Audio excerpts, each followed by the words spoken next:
Kita lanjut ke tuba falopi. Tuba falopi terdiri atas pars interstitialis dinempel di dinding uterus, ya ini pars interstitialis. Kemudian selanjutnya adalah pars ismica, bagian medial tuba, ujungnya tuba. Kemudian pars ampularis, saluran agak tebal, tempat konsepsi terjadi, atau tuba ampula, kita sebut tuba ampula. Kemudian infundibulum, ujung tuba yang terbuka ke arah abdomen yang mempunyai fimbria.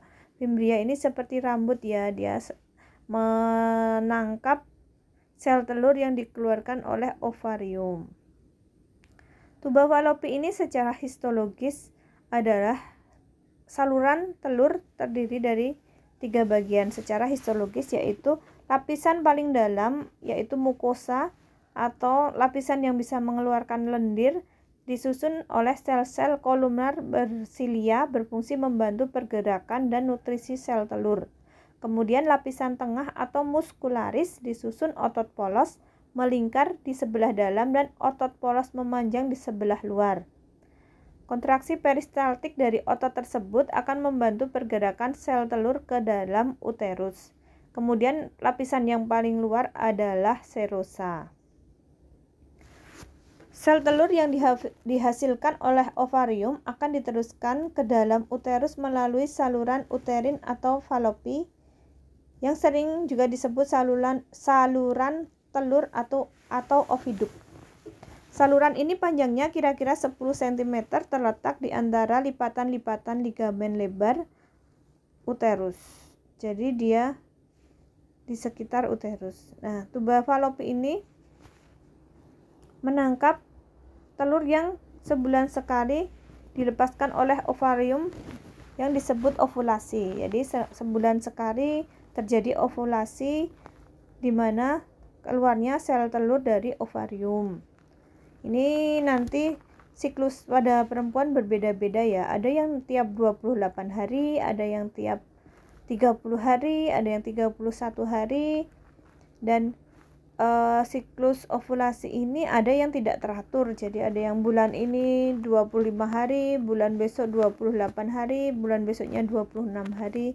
Jadi beda-beda, itu harus dihafalkan nanti setiap perempuan karena berbeda-beda, dicatat.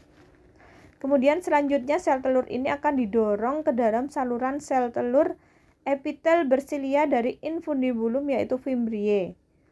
Kemudian pembuahan biasa terjadi di dalam saluran ampula. Terjadi sampai 21 jam setelah ovulasi. Jadi kita ingat ya, ini pembuahan ini bisa terjadi sampai 21 jam setelah ovulasi. Jadi misal ovulasi tanggal 1, tanggal 2 ada sperma masuk, jadi masih bisa terjadi pembuahan karena sel telur masih menunggu sampai 21 jam. Kemudian sel telur yang telah dibuahi disebut blastosis. Dia akan turun ke dalam uterus dalam waktu 7 hari. Pada sel telur yang tidak dibuahi akan mengalami disintegrasi, dia akan meluruh, diserap kembali oleh uterus. Jadi kita lihat ini ya. Kita lihat oosit, ovulasi, kemudian oosit keluar, hari ke-0 terjadi fertilisasi, kemudian zigot sudah ada pembelahan pertama, hari pertama terjadi first cleavage yaitu pembelahan pertama, hari kedua kemudian selnya semakin matang, kemudian ada pembelahan lagi menjadi 4 sel, hari ketiga, hari keempat dia berjalan, kemudian dia pada hari ke-6, ke-7 dia mulai implantasi, hari ke-8 dia nempel di uterus. Kemudian kita bahas tentang ovarium. Ovarium adalah berukuran kurang lebih sebesar ibu jari tangan dengan ukuran panjang kira-kira 4 cm, lebar dan tebal kira-kira 1,5 cm. Ovarium disebut juga gonad, memproduksi sel telur haploid melalui proses pembelahan reduksi atau meiosis. Sepasang kelenjar yang berbentuk oval terletak di sebelah atas rongga pelvis masing-masing, satu buah di sisi kanan dan satu buah di sisi kiri dari uterus. Jadi ada di samping uterus ya. Dia nanti diikat oleh ligamen. Posisinya diikat oleh ligamen mesovarium. Mesovarium ini mengelilingi ovarium dan ligamen ovarium. Setiap ovarium memiliki hilus, tempat masuknya pembuluh darah dan syaraf. Nah, ini kita lihat pemasangan IUD atau intrauterine device. Jadi ini kita pasang spekulum. Kita masukkan intrauterine device. Ini porsio. Dari spekulum ini nanti kita lihat porsio. Ini kalau garis pada wanita yang belum pernah melahirkan berupa titik, wanita yang pernah melahirkan berupa garis. Jadi kalau wanita dia bilang belum pernah melahirkan tapi porsionya berupa garis, ya kita curiga dia tidak jujur.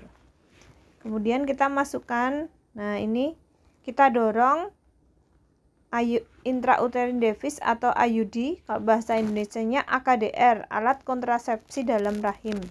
Intrauterine device ini kita dorong.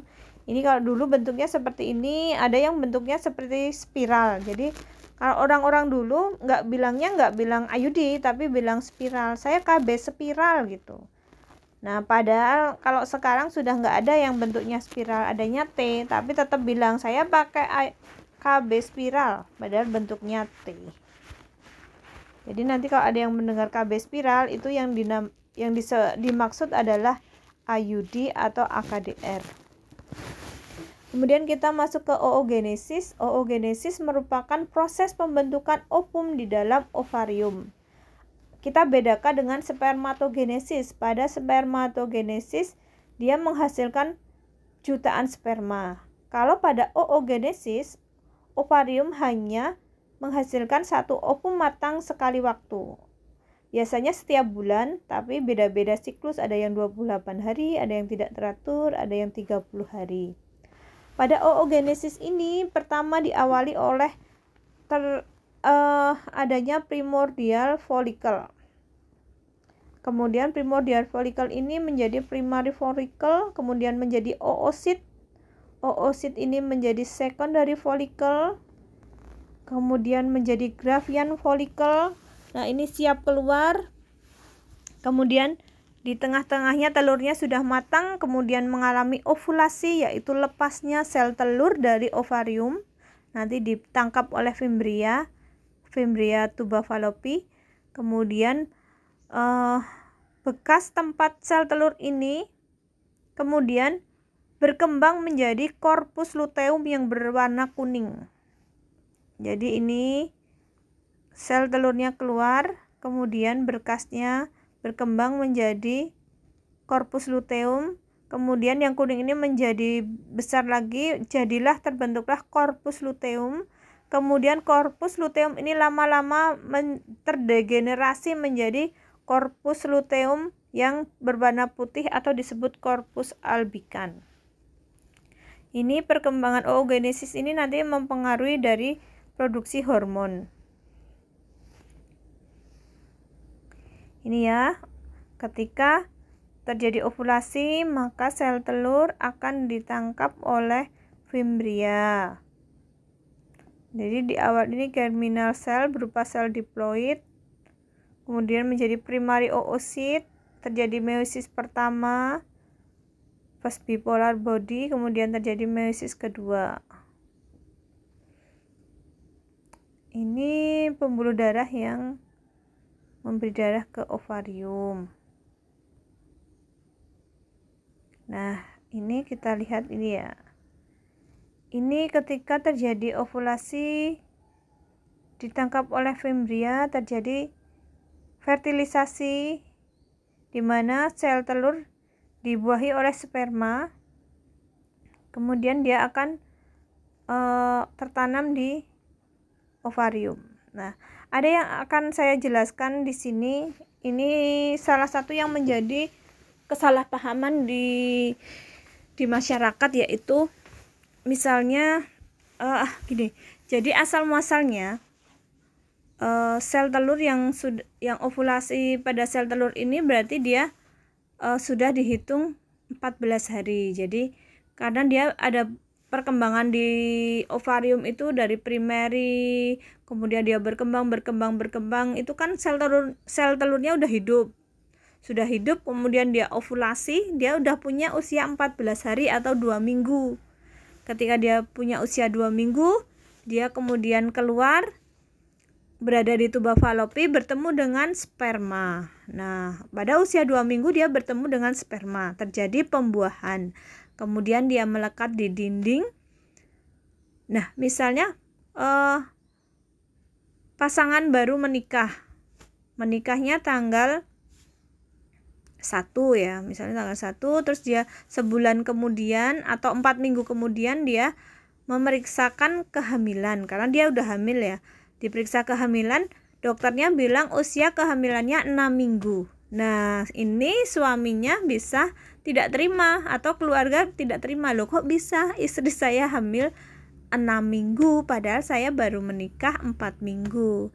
Nah, hal ini bisa terjadi kesalahpahaman. Padahal ketika sel telur bertemu dengan sperma ini, dia sudah punya usia sendiri, usia 2 minggu. Jadi ketika bertambah 4 minggu ya 2 tambah 4 jadi 6 minggu. Untuk menjaga fitnah ini sebaiknya pasangan suami istri melakukan KB kalender dulu. Jadi ketika diprediksi kita menghitung masa subur perempuan, kemudian melakukan hubungan suami istri agar tidak langsung hamil. Jadi supaya orang-orang sekitar ini tidak menimbulkan fitnah. Tapi ini orang awam tidak semua tahu, jadi sering terjadi fitnah. Loh, kok sudah hamil 2 bulan kayak gitu. Kemudian hormon reproduksi wanita.